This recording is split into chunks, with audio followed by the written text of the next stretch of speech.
Una vez que Jesús estaba orando solo, en presencia de sus discípulos, le preguntó: ¿Quién dice la gente que soy yo?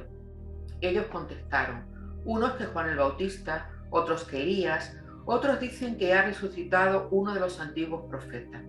Él les preguntó: ¿Y vosotros, quién decís que soy yo? Pedro respondió: el Mesías de Dios.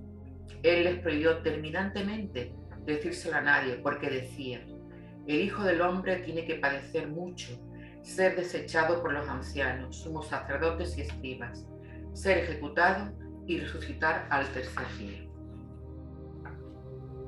Pues sean ustedes muy bienvenidos al programa de la tarde de los miércoles de 6 a 7 aquí en Gente Radio, desde el Puerto de la Cruz en Tenerife. Nos pueden encontrar en el dial 95.6 FM y también en nuestra web www.genteradio.net. Durante una hora intentamos hacerle llegar conocimiento, información, temas que les hagan sentirse mejor, aprender, mejorar o al menos reflexionar. Sean todos muy bienvenidos.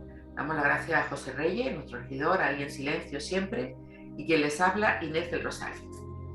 Pues hoy tenemos a un gran invitado entre nosotros y a nuestra colaboradora que también saludamos, Ruth Gerli.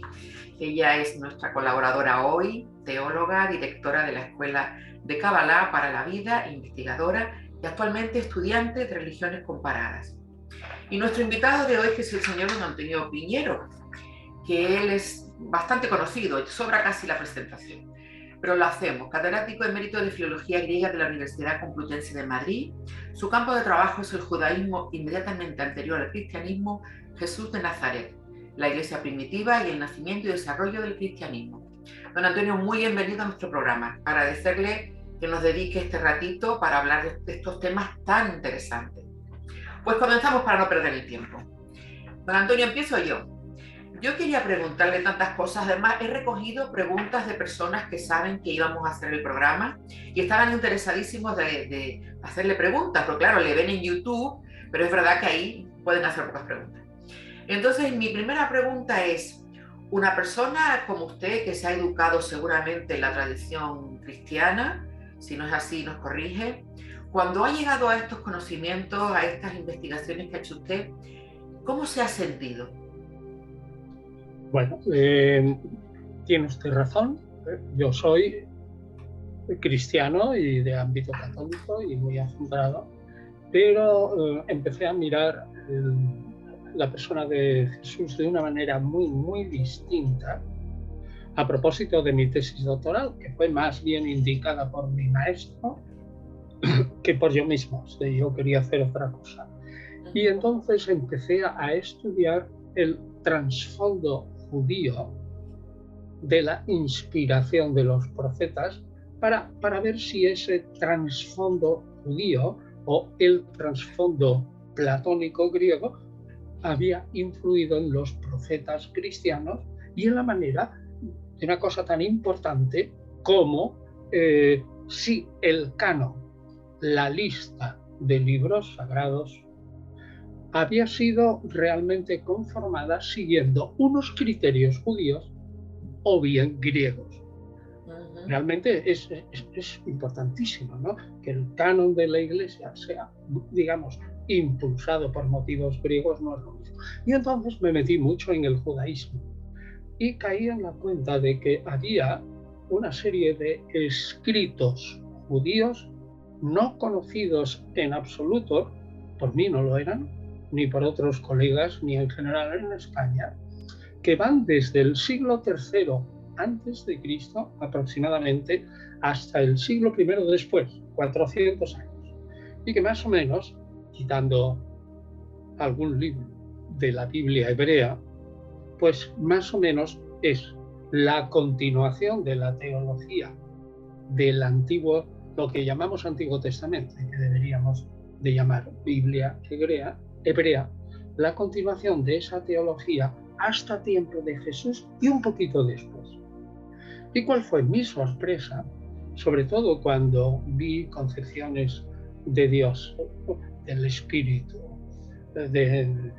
y sobre todo del Hijo del Hombre y algunas otras cosas más, que ideas que se iban formando en torno sobre el mal, el maligno, todas esas cosas, en torno al siglo III antes y el siglo II antes, se iban formando como ideas puramente judías, no canónicas, y luego pasaban al cristianismo y algunas de ellas se transformaban en dogmas con el tiempo.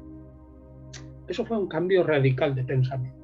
Es decir, que yo vi realmente cómo los dogmas surgían fuera del ámbito estrictamente cristiano, no eran estrictamente inspirados, al menos decían eso los judíos, sino era literatura piadosa del judaísmo muy antigua, sobre todo apocalíptica, es decir, sobre todo esa parte que se fija en el fin del mundo y todas esas cosas. Entonces eso cambió mi mente. Ese fue el origen que yo viniera luego a España, porque estaba haciendo la tesis doctoral en la Universidad de Heidelberg, aunque iba y venía, etcétera, y tenía una ayuda para eso. Y resulta que al estudiarlo a fondo, se puede decir que cambió mi cabeza. Alguno dirá, bueno, pues es que usted perdió la fe. Desde luego la fe, tal como lo entendía yo en aquel momento, la perdí. Pero quedó este ambiente cultural que es cristiano. O sea, si yo me veo en el mar, en una situación peligrosa y pienso en rezar a Dios, yo no voy a rezar al Dios del budismo, ¿no? Del sintoísmo, yo rezaré al Dios cristiano, como es lógico, ¿no? Es decir, yo soy cristiano cultural, pero adopté una posición absolutamente agnóstica. Agnóstica no quiere decir atea, como dice mucha gente, no. El ateísmo es una declaración absoluta de que Dios no existe. Yo opino que eso no se puede decir, como tampoco lo contrario. Es decir, usted no puede probar que Dios existe y tampoco puede probar terminantemente que Dios no existe. Entonces mi posición era agnóstica y fue eso lo que me llevó a la edición de textos jamás publicados en España. De esto tengo bastante, que tiene o va a tener, porque estoy preparando el 7º volumen de apócrifos del Antiguo. Ojo, apócrifos del Antiguo Testamento. ¡Qué maravilla! Me he llegado, claro, están ya, pero 6 están ya en el público desde 1982, que le presentan todos esos textos, y el que quiera, en muy buen castellano, traducido del latín, del griego, del hebreo, del arameo, del etíope clásico, del siríaco, del eslavo eclesiástico, es decir, un equipo, y del copto, que estudiamos todas estas lenguas antiguas, hemos traducido desde todos los manuscritos fehacientes y las mejores ediciones, y hemos puesto en manos de la gente esa preparación necesaria sobre el judaísmo en lengua griega, que además ha tenido la suerte de tener el hallazgo de los manuscritos del Mar Muerto de 1947, también publicados totalmente en castellano y accesibles a todo el mundo, todos, pero a quien quiera. Claro, tienen que saber hebreo, ¿no? Pero realmente están en fotografías todos al 1000%. Todos estos textos están accesibles a todo el mundo, y eso te cambia la cabeza. Total. Imagino, ¿no? Te cambia la cabeza. Por tanto, yo he intentado pensar a partir de ese momento en todo lo después de la tesis doctoral, aunque yo después seguí una investigación sobre apócrifos cristianos, que ya es distinto.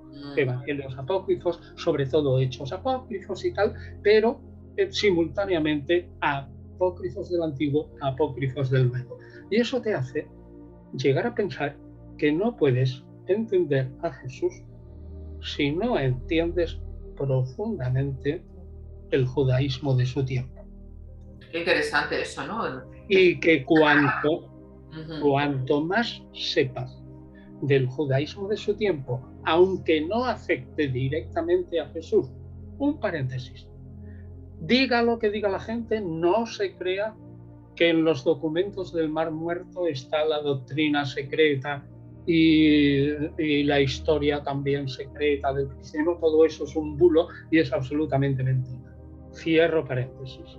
Pero como usted no sepa judaísmo, y ahora sí le digo una cosa, la gente no lo sabe, pero el Nuevo Testamento aunque se haya conservado todo él en griego, es un producto netamente judío.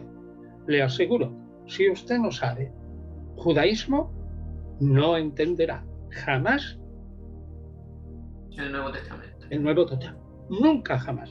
Es decir, le sonarán las palabras, pero en el fondo no sabrá lo que dice exactamente. Como bien dice usted, somos cristianos culturales, ¿no? De alguna manera. Somos cristianos culturales y eso es muy importante, pero nada más, nada más. ¿Qué le parece? A ver. Alucinante. Le doy las gracias en nombre de la humanidad por esta aportación tan enorme. Por Dios, qué maravilla. Ruth. Sí, maravillada de escuchar a Antonio, porque hace años que lo sigo, que su recorrido por YouTube, por diferentes conferencias, también he leído lo que él escribe. Siempre me llama la atención cuando habla de Juan, del Evangelio de Juan, ese Evangelio tan distinto, tan místico. Yo vengo de la teología protestante, también con familia judía y con mi opción por el judaísmo, y en esa opción me encontré con el misticismo, con la Kabbalah, y también desde ahí una nueva relectura de todo lo aprendido anteriormente. Y bueno, el tema del logos, Juan, el misticismo, ese nuevo evangelio que habla de la luz, del camino, de la verdad, de la vida, y bueno, la comparación con los evangelios sinópticos, y también en estos últimos días escuchándolo con respecto a lo que siempre pensé del orden del Nuevo Testamento, ¿no? De que las cartas de Pablo habían sido escritas antes, y cómo para poder sostener que el cristianismo está fundado en Jesús o que está fundado o en Pablo, cosa que no es así, estuvo esto del nuevo orden, o sea, del orden del canon cristiano, para que el Nuevo Testamento sea el fundamento del cristianismo, cosa que Ruth, la pregunta no lo es. ¿Cuál es la pregunta? Entonces, la pregunta es esa, el tema de cómo ve a Juan, cómo ve al Evangelio, o sea, de su posición con respecto a Juan. Debo decir que usted se refiere también probablemente al último escrito que ha aparecido en Trotta, ¿no? Los libros del Nuevo Testamento, puesto que usted habla de esta edición nuestra, y digo nuestra porque somos tres, José Montserrat, Gonzalo Fontana, y ahora hablaré porque él es el autor de esa parte de los escritos de Juan, y yo mismo. Esta obra, y perdón este inciso, pero es absolutamente necesario, es totalmente nueva. Es un comentario. La traducción es nueva, pero eso no importa porque hay 80 traducciones en el siglo XX, nuevas del Nuevo Testamento, y cada vez las traducciones se parecen más, se van iluminando unas a otras. No digo copiando, pero sí iluminando. Lo que importa lo que importa es la interpretación. Y vayamos en concreto al Evangelio de Juan. A mí me parece que la aportación de esta edición es eso que usted dice, el orden y en concreto el comentario. Un comentario a una traducción que tiene en sí, si es buena, poca importancia, un comentario desde el punto de vista puramente histórico, no eclesiástico, no dependiente de iglesia alguna, lo cual no quiere decir que se vaya contra nadie, en absoluto. Lo he dicho 1000 veces, el que una interpretación sea no confesional no es militante, no va contra nadie, sino puramente histórica. Bueno, pues muy bien. Entonces, desde esta perspectiva, y yo creo que este libro es un producto único, desde luego en lengua castellana, los libros del Nuevo Testamento de Trotta, de la editorial Trotta.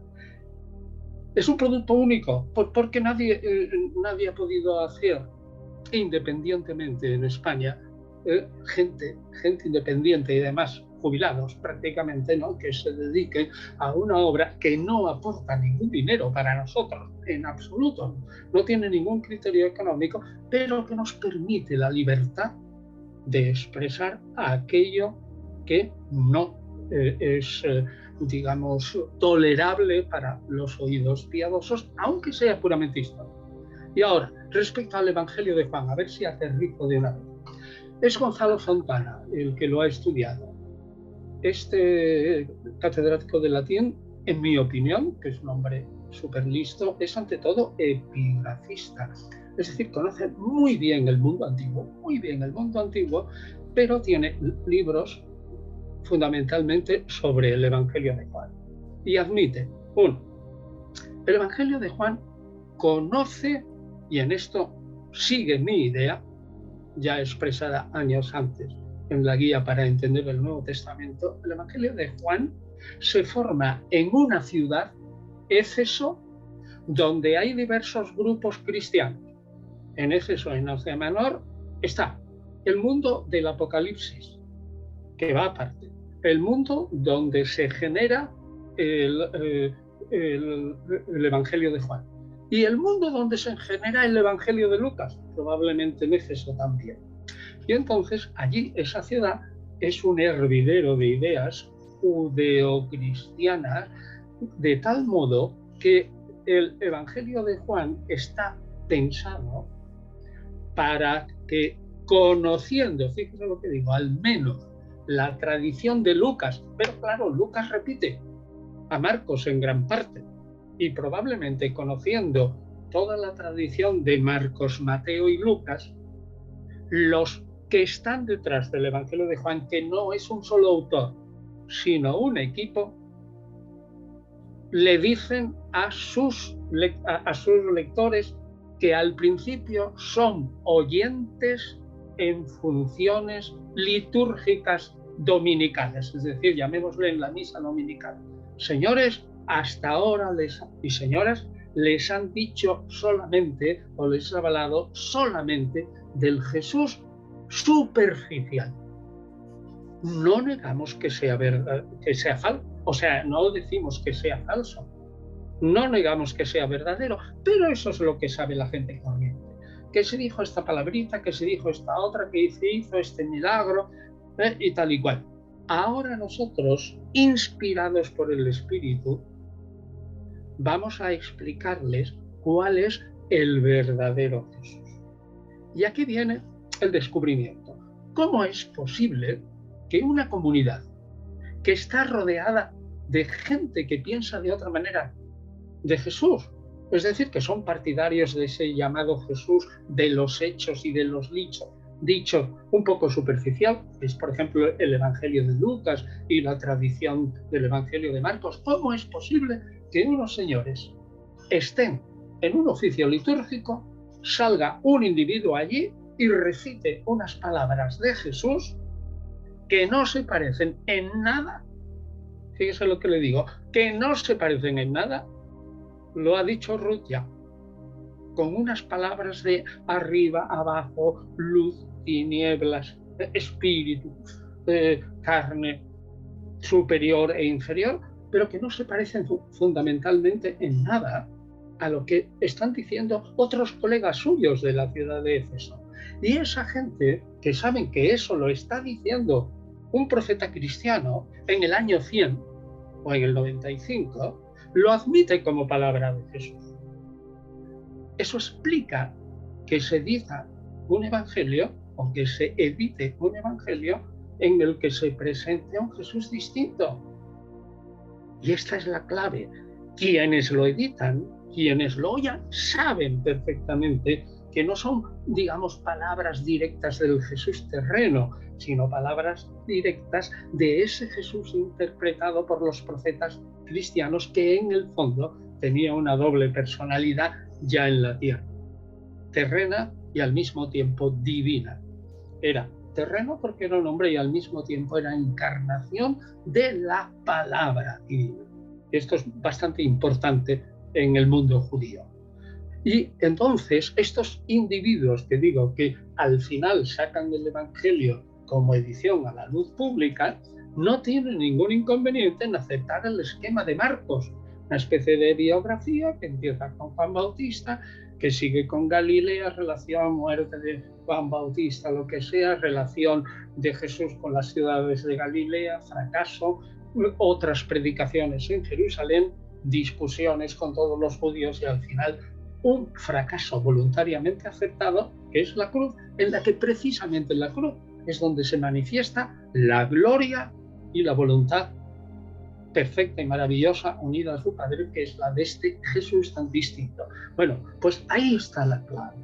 Este Evangelio es aceptado como profundo, íntimo, místico, porque está dicho por unos profetas que hablan con el espíritu del Paráclito, es decir, del Consolador, de ese espíritu que Jesús, vuelto a su morada celestial junto al Padre, ha enviado para que por fin, tras su muerte y resurrección, le comprendan de verdad.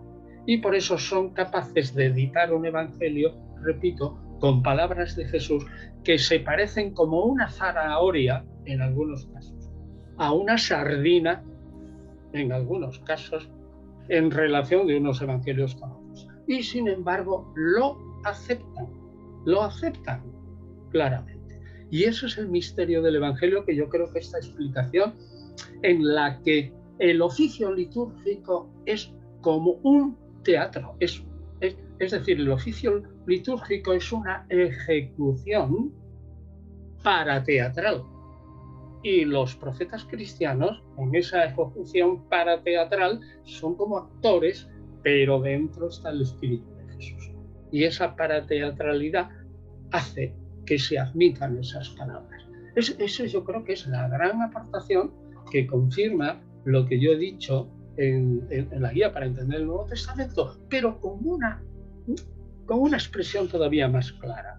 Lo de la ejecución parateatral y además situándolo en Éfeso exactamente y situando naturalmente a la figura del discípulo y como probablemente el discípulo amado como una figura ideal, que puede o que podría estar relacionado pues con el Juan apóstol, pero muy lejanamente, con Felipe apóstol, con Juan Bautista y tal, pero de una manera como muy lejana. Aquí lo que importa es el profeta Cristo. Eso es fantástico. Esta aportación está muy claramente en los libros del Nuevo Testamento.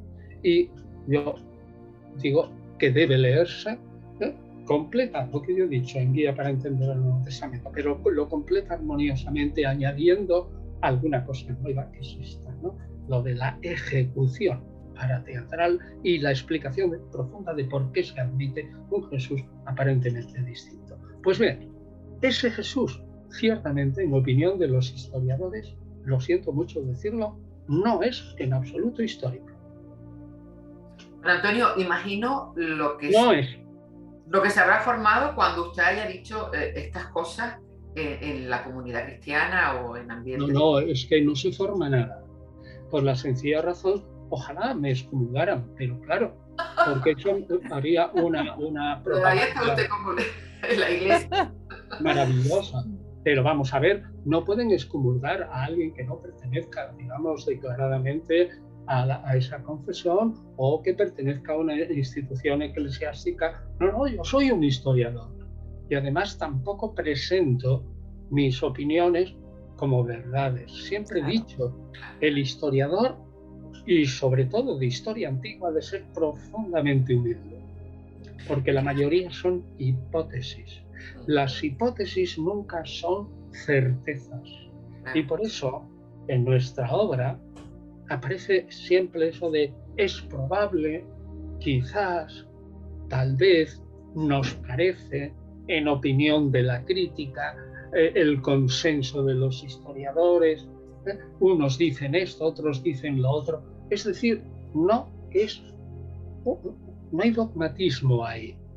No hay dogmatismo absoluto. Entonces, respondo, Inés, si no hay dogmatismo, pues tampoco me pueden condenar, porque es que yo tampoco pongo la mano en el fuego diciendo, oiga, que lo que yo digo es verdad y usted si no me cree es un idiota. Jamás decimos eso, nunca jamás. Al revés, máximo respeto.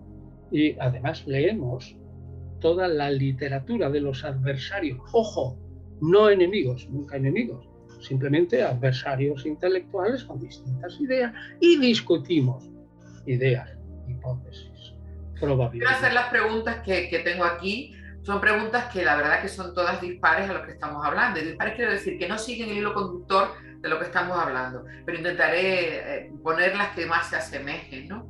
Por ejemplo, aquí hay una pregunta que me dice, ¿cómo se explica que en la creación, no tiene nada que ver con la imagen de Jesús, en el Génesis haya dos creaciones? ¿Dos? Creaciones. Dos creaciones. Bueno, muy bien. Los antiguos tenían una mezcla curiosa a la hora de editar tradiciones que son muy antiguas y todas veneradas, de ponerlas juntas sin, yo no sé, pero sin aparentemente caer en la cuenta que son contradictorias. Es que tenemos dos creaciones. Una, la que está en Génesis, sobre todo, vamos a fijarnos en el hombre, en la creación del hombre y la mujer, que es lo que más nos afecta, ¿no? La creación del hombre y la mujer realmente es lo que está duplicado. En Génesis 1:27 aparece una frase muy unitaria, ¿no? Pues en ese momento Dios creó al hombre, los hizo varón y varona, así, varón y varona, y se unirán los dos, formarán una sola carne, etcétera, y lo que Dios ha unido no se separe, y se acabó. Es decir, ponen igualdad al hombre y la mujer porque se crearon al mismo tiempo, y sin embargo hay unas leyendas mucho más antiguas que son totalmente contradictorias, que están en el capítulo 2 y que a partir del 10 hasta el 27 sobre todo aparece una creación, y a eso se refiere la pregunta, una creación del hombre y la mujer que es totalmente distinta. Y la solución es esta. Los antiguos las juntaban sin decantarse ni por una ni por otra, sino que las ponían allí porque eran tradiciones venerables, probablemente reformadas porque los judíos que recibían leyendas muy antiguas, hay que tener en cuenta que esta leyenda del capítulo 2 a lo mejor es del siglo XVIII antes de Cristo o antes, una leyenda no solo de los babilonios antiguos, ni siquiera de los acadios antiguos, es decir, la época de Hammurabi, el código de Hammurabi, 2800 antes de Cristo, incluso pueden ser antes. Pueden ser. Y entonces los hebreos las acomodan. Pero no las acomodan del todo. O sea que son contradictorias. Ruth. Sí, mi pregunta es el helenismo en el judaísmo del Segundo Templo, ese periodo que posiblemente duró casi 700 años, sí. desde el templo de Esdras, Nehemías, Zorobabel, ¿no? Ahí a la vuelta de Babilonia. El siglo V, es decir, el Segundo Templo, se destruye el templo con la invasión de Nabucodonosor, sí. 589, y sí. Luego con Esdras y Nehemías, con mucho esfuerzo, sí. En el siglo V, 480-70, se empieza a erigir otro templo que dura hasta el 70, es decir, aproximadamente 600 años. 600 años. Bueno, sí. Entonces ahí en ese judaísmo comienza también la helenización judía, que también sí. se ve reflejada en la helenización cristiana y en el gnosticismo de Juan, del Evangelio de Juan, y también el concepto de logos.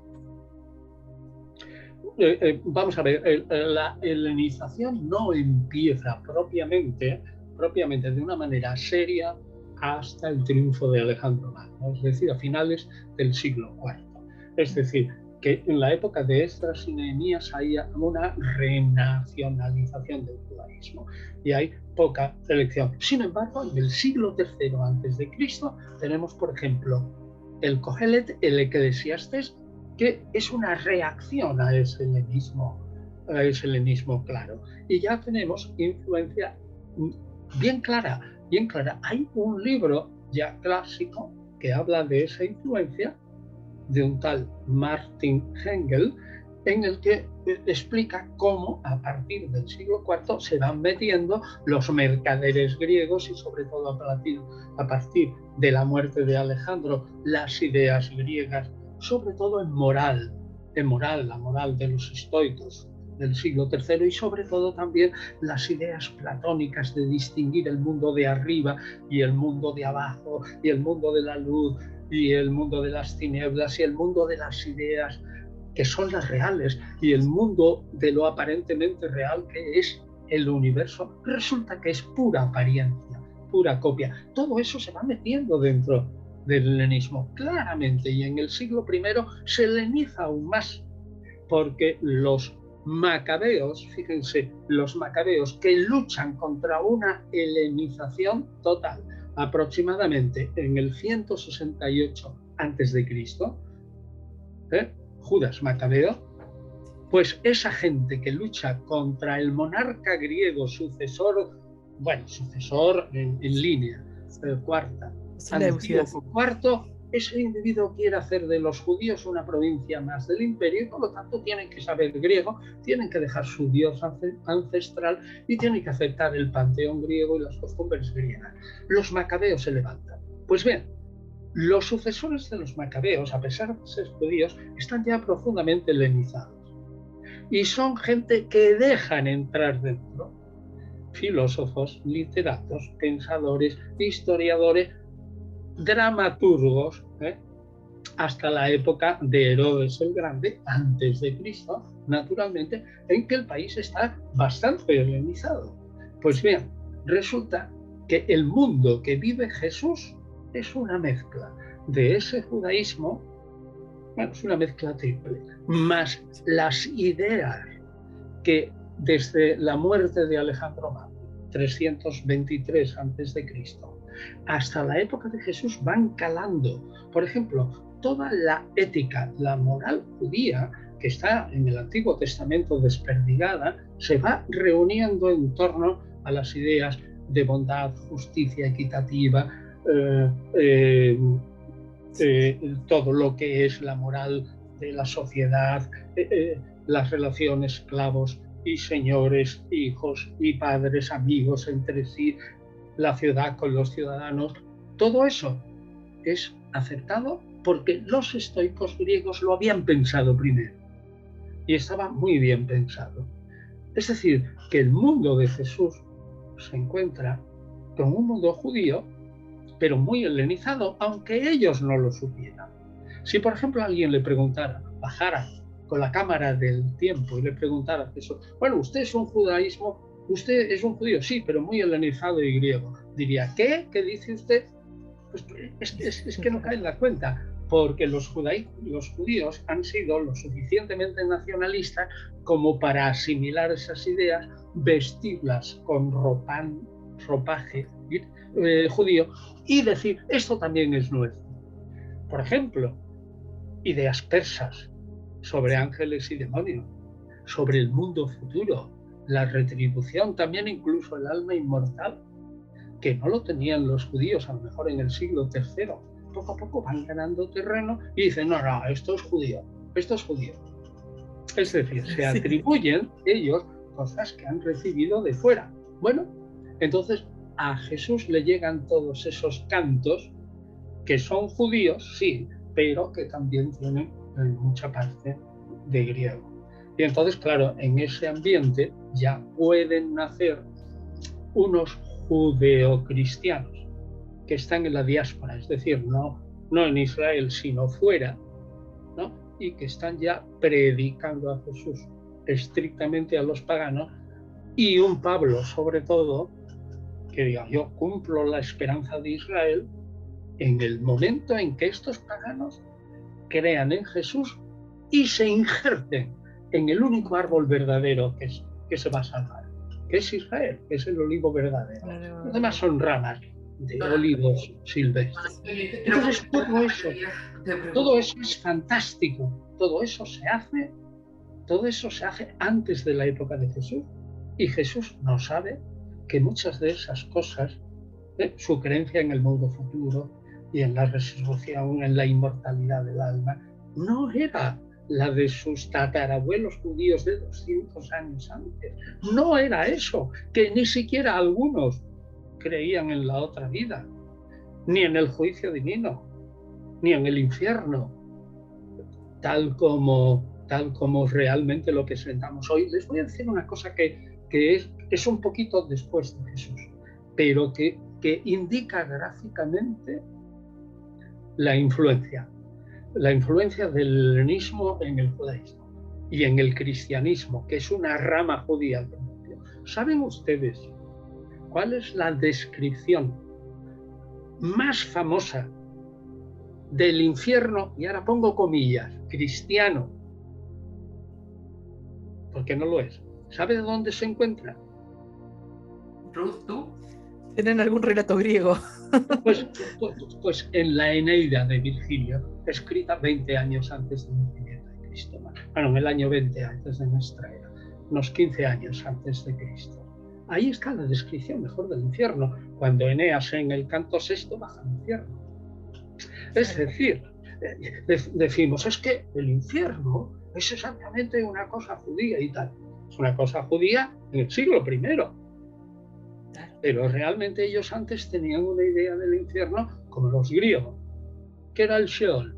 Pues allí donde iban los que morían se transformaban en humo y allí estaban esperando. Pasó el tiempo y los judíos dijeron, sí, pero hay humos distintos. Hay humos de los malvados que al final serán destruidos y hay otros humos que recuperarán su cuerpo, serán personas e irán al cielo después de un juicio universal. Claro. Bien, añaden cosas, ¿no? Aunque el juicio universal es persa, sin duda alguna es persa. Antes el alma pasa por un puente. Bueno, también es egipcio, dirán algunos, ¿no? El pesado de las almas por Osiris. Es que eso está en muchas religiones. O Minos, que está también, Amante, que están también como una especie de balanza para juzgar las acciones. Pero los judíos no creían en eso. Hasta mucho más tarde, era mucho más realista. Dice el Eclesiastés, pero hombre, ¿qué diferencia hay entre un perro y un hombre? Pues en realidad ninguna, porque cuando se acaba el hálito del perro, ese hálito vital se queda aquí. Y el alma del hombre, el hálito vital, se queda también aquí. Así que ahora aprovéchate, pero ojo, no te dediques a comer, a beber y a otras cosas, sino cumple la ley de Dios, porque en esta vida tendrás tu recompensa. Pero eso está escrito en el 260 antes de Cristo. Es decir, pues 260 años antes de Cristo. Es decir, que los judíos evolucionan muy rápidamente, sí, y se atribuyen ideas que son de otros. Por eso no es extraño que ideas del Evangelio de Juan sean gnósticas. Claro. Entre otras razones, porque el gnosticismo que más nos interesa a nosotros, que no es el oriental de Buda, ni el de Zoroastro, ni el sintoísta, bueno, ni mucho menos tampoco nos interesa porque es tardío el salafismo, sino lo que nos interesa es esa gnosis, ese ambiente gnóstico que ya está probablemente antes de que empiece el siglo I. Esos son judíos los que lo transforman en un pensamiento que dura hasta hoy. Los judíos mezclan dos cosas increíblemente, dos cosas, para lograr la gnosis. El relato del Génesis y Platón, el Timeo de Platón. Sí. Las mezclan los dos. Por ejemplo, si uno quiere estudiar Cábala, sí, antes que estudiar judaísmo, yo le diría, oye, apréndete bien a Platón. Totalmente. Que lo entenderás la Cábala muchísimo mejor que si te dedicas solo a estudiar a los judíos. Aprende Platón. Totalmente. O sea, la asimilación tan tremenda. Jesús probablemente no era consciente de eso. ¿Y quién era realmente Jesús, don Antonio? ¿Cómo podemos definir a este hombre? ¿Qué tiene de extraordinario frente a otros contemporáneos? Bueno, lo que tiene de extraordinario ha sido magnificado por el cristianismo. El director de marketing, don Pablo de Tarso. Sí, fundamentalmente es Pablo el que inicia, pero no lo culmina, ¿eh? Pablo no diviniza a un Jesús en vida. No, es muy judío, ¿eh?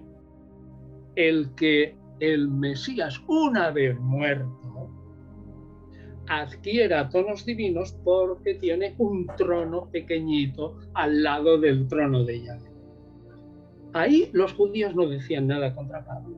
Y ahí hay una divinización, pero es post-mortem, después de la muerte. Esa divinización de Jesús antes en vida, eso hasta el año 100 aproximadamente, y sobre todo con el Evangelio de Juan, no aparece en el judeocristianismo. ¿Cómo definiría entonces a Jesús? Pues yo no lo puedo definir con esa aura de divino, porque es una aura desde el principio del pensamiento de Pablo, es una aura añadida. O sea que Pablo, repito una y mil veces, piensa que Jesús es un ser humano. Y además, hijo de David, sino que lean Romanos 1, claro. 3 y 4, que no hay más que leer eso. O que lean Hechos de Apóstoles, capítulo 2, 34, 36 y antes. No es más que eso, donde se ve también el pensamiento de Pablo ahí clarísimo, y del judeocristianismo primitivo. Entonces yo lo definiría, uno, como un hombre de extracción humilde. 2, Galileo, sin decir más. 3, trabajador manual, también, pero calificado. 4, probablemente con la base como los judíos de Estambul y de por ahí, que se entendía para vender sus cosas en latín, en griego, en arameo, en hebreo. O sea, como si va usted ahora a Estambul, un judío le puede atender en 16 lenguas distintas, pero solo del trapo que está vendiendo, claro. ¿No? O de la ropa, pero le atienden 16 lenguas. O sea que no pasa nada. Un judío inteligentísimo, de familia muy religiosa, con unos padres cuyos nombres, no sabemos lo de los hermanos, les ponen a todos nombres, a los 4 hermanos, de los patriarcas de Israel. A los 4. Y resulta que ese Jesús saca tiempo del sueño y de su trabajo, y como tiene un espíritu religioso, pues se aprende la Biblia de hoy en la sinagoga, se la aprende de memoria. Como Mozart, que aprendió la música solo, que tenía un talento predispuesto para eso. Y ese Jesús se hace un maestro de la ley, pero de tesitura farisea. Es decir, se parece mucho más al pensamiento fariseo que al esenio, por ejemplo. Y desde luego, en poco o en nada al saduceo. Bueno, en el amor por la ley sí, porque eso era común. En la pertenencia al pueblo elegido, pues por supuesto también. Entonces este Jesús siente en algún momento la llamada del Bautista y va a bautizarse, dicho sea, históricamente, porque de algún modo necesita una purificación. No digo que fuera un pecador, pero que necesita una purificación. Si no, tenemos que postular que Jesús histórico sería un farsante. Es decir, que fue a tomar el bautismo ya con la idea de que iba a ser el bautismo como una especie de proyección universal y la gente debería imitarle. No, eso no es histórico. La hipótesis más verosímil, hipótesis, no certeza, es que él fuera y siguiera a Juan Bautista porque creía que él necesitaba alguna purificación. Eso fue un impacto, es seguro, el bautismo, y definiría a Jesús como un discípulo del Bautista, siguiendo precisamente al Evangelio de Juan, final del capítulo 3 y principio del 4, un discípulo que primero tiene las mismas ideas del bautismo, que incluso bautizaba, que además funda un grupo propio y que hereda del Bautista la idea fundamental. Aquí hay que proclamar que el reino de Dios viene en el futuro de inmediato. y que ahora estamos en el tiempo de la preparación. Y que aquel individuo que no se prepare para entrar en el futuro, en el reino, será eliminado, será cortado como el hacha, será arrojado como la paja al fuego y allí le devorará así claramente el gusano inextinguible y un fuego eterno. Ojo, Jesús es un predicador como Juan Bautista del amor de Dios, sí, sí, pero un predicador de la condenación de Dios, estricta y eterna para quien no oiga su mensaje. Ese Jesús, al proclamar un reino de Dios que va a venir enseguida sobre la tierra, aunque él diga, mire, mis discípulos no están armados, hombre, tendrán algún puñal o algo así, o una espada, porque nosotros vamos por las carreteras y aquí no hay policía en cada esquina, ¿no? Y nos defendemos de un asaltante. Pero él no tiene ejército ninguno. Ese Jesús tiene la mentalidad como la de Gedeón. Es Dios quien con sus legiones derrotará al Imperio Romano. Pero derrotará al Imperio Romano militarmente, socialmente, y los aniquilará, los echará de Palestina. Y allí se instaurará un reino de Dios que es él mismo el que lo ha traído. Entonces este Jesús es aparentemente pacifista. ¿Por qué? Porque no tiene ejército, pero proclama una aniquilación del imperio por las fuerzas de Dios. Y por tanto, lo que está proclamando es un imperio de Dios en la tierra de Israel, que luego se extenderá a toda la tierra, en la que no cabe el imperio romano.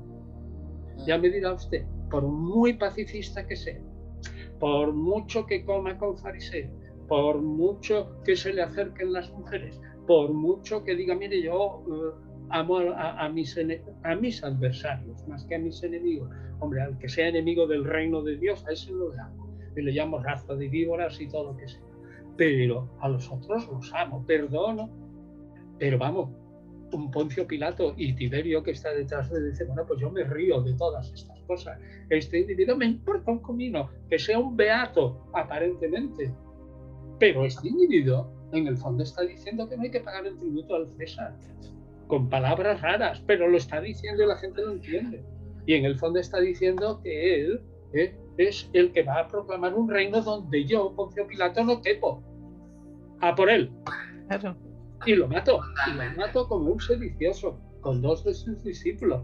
Aunque digo, él no tuviera ejército alguno, pero estaba proclamando un reino de Dios incompatible con el Imperio Romano. Por lo tanto, Poncio Pilato hizo muy bien, bueno, y Herodes Antipas lo había hecho antes con Juan Bautista diciendo, bueno, este individuo me critica a mí y proclama también un reino de Dios, ras, a Maqueronte y le corto el cuello. Juan Bautista muere. Jesús sigue la cosa. Jesús huye en lo que puede del Bautista, pero al final, en poco tiempo, lo apresan el prendimiento de Jesús. Y realmente, ¿cómo acaba? En una crucifixión colectiva. Jesús no muere solo, muere rodeado de 2 que hipotéticamente son de su grupo. ¿Esa resurrección, don Antonio? ¿La resurrección de la que nos habla la Sábana Santa? Bueno, yo ahí no me meto porque yo soy un historiador. ¿La resurrección pertenece al ámbito de la historia? No. El ámbito de la historia es aquello que pertenece al ámbito natural, que teóricamente es repetible. Una resurrección no es repetible cuando a usted le dé la gana ni nada de eso. O sea que yo, solo como historiador, digo lo siguiente. Ni me meto ni me dejo de meter si la resurrección existió o no, ni intentaré negarlo para no fastidiar a nadie. Lo que yo estudiaré es una cosa muy concreta y muy importante. Sin la creencia firme de los seguidores de Jesús en su resurrección, no habría habido cristianismo. Eso está clarísimo. Es decir, que esos tuvieron una idea clarísima de que había resucitado. Y luego, como historiador, me dedicaré a estudiar lo que se llaman, y atención a esto, las condiciones de posibilidad para que esos seguidores creyeran que Jesús había resucitado. Es decir, era posible que en un ambiente judío y helenizado la gente creyera en la resurrección, y empiezas a estudiar la resurrección, que también las hay, en el Mediterráneo oriental, en el mundo griego, en el mundo romano, en el mundo de la época, milagros de resurrección en la época, pocos milagros, pero algunos, la idea de la resurrección en el judaísmo y todo eso, y llegas a una conclusión. Sí, esto no es un invento. Ellos creían firmemente, se dan todas las condiciones de posibilidad para que luego venga un psiquiatra y diga lo que quiera. Yo, historiador, no soy psiquiatra, y hable de estados, digamos, alterados de conciencia. Yo ahí no me meto. Yo no me meto en esa. Solo digo que hay condiciones de posibilidad para que se crea. Y la gente lo creyó. Y sin esa creencia no hay cristianismo. Hubiera sido imposible. Y se acabó mi idea. Ahora, yo si soy historiador del cristianismo, pues empiezo también aquí, en estas condiciones de posibilidad, y veo cómo se va transformando la imagen de Jesús. Pero eso es otra cosa. Ni quito ni pongo rey. Ahí yo. El historiador no puede. No puede quitar y poner rey. No puede, no debe. Ruth, ¿tu pregunta? Sí, yo me detuve un poco en la vuelta de Esdras y Nehemías con esa pretensión de pureza de sangre cuando llegan a la tierra después de 50 años fuera, en el periodo persa, todo el surgimiento de la apocalíptica, que la mayoría son libros apócrifos.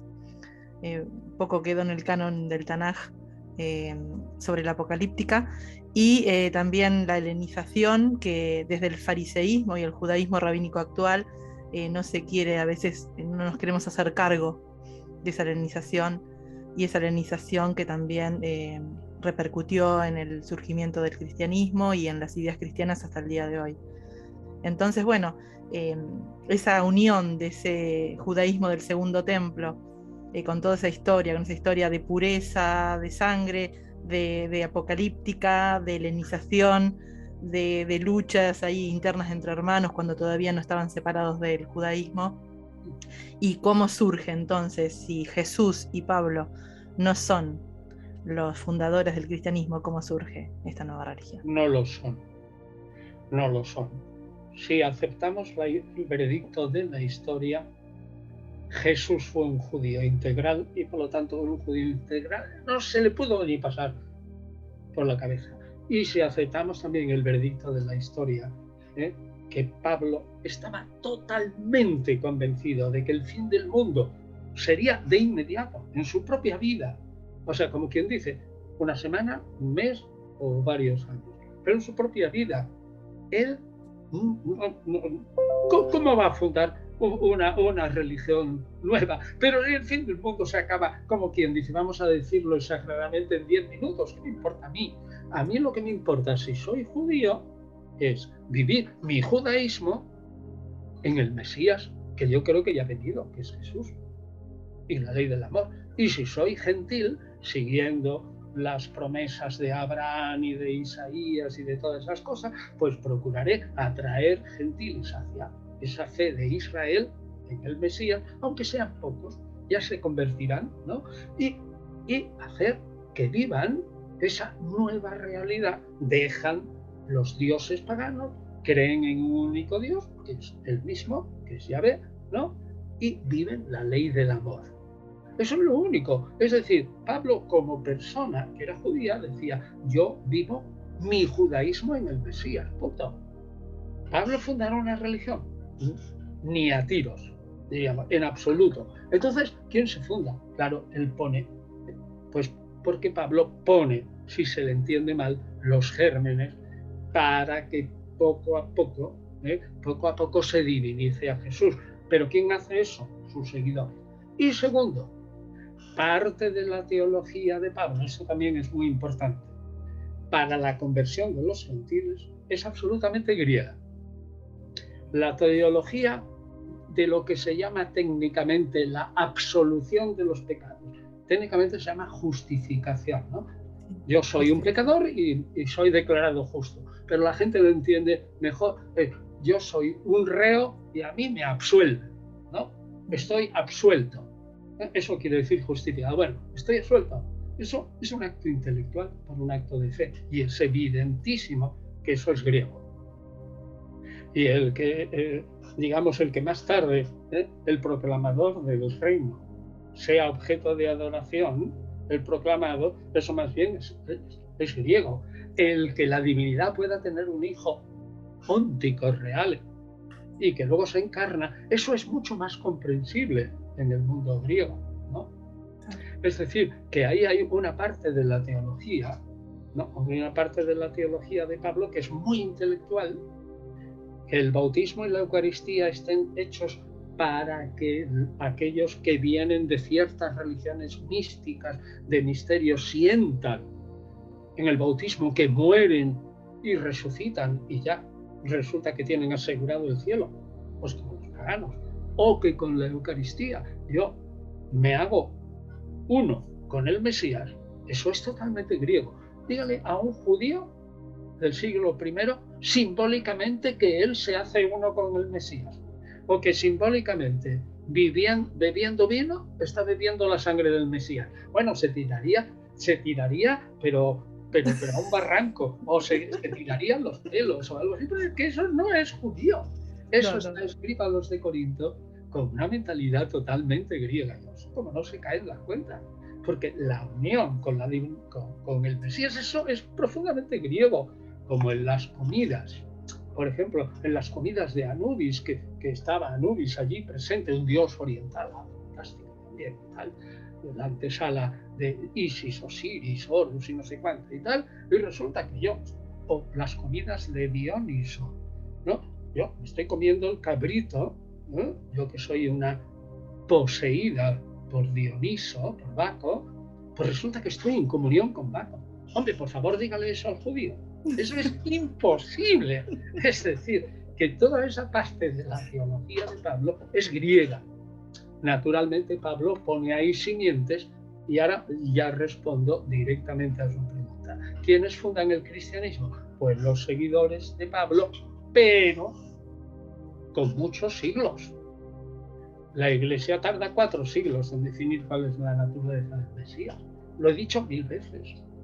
Hasta el Concilio de Calcedonia, 451, que complementa al de Nicea, más de 100 años antes, pero que tiene que complementarlo.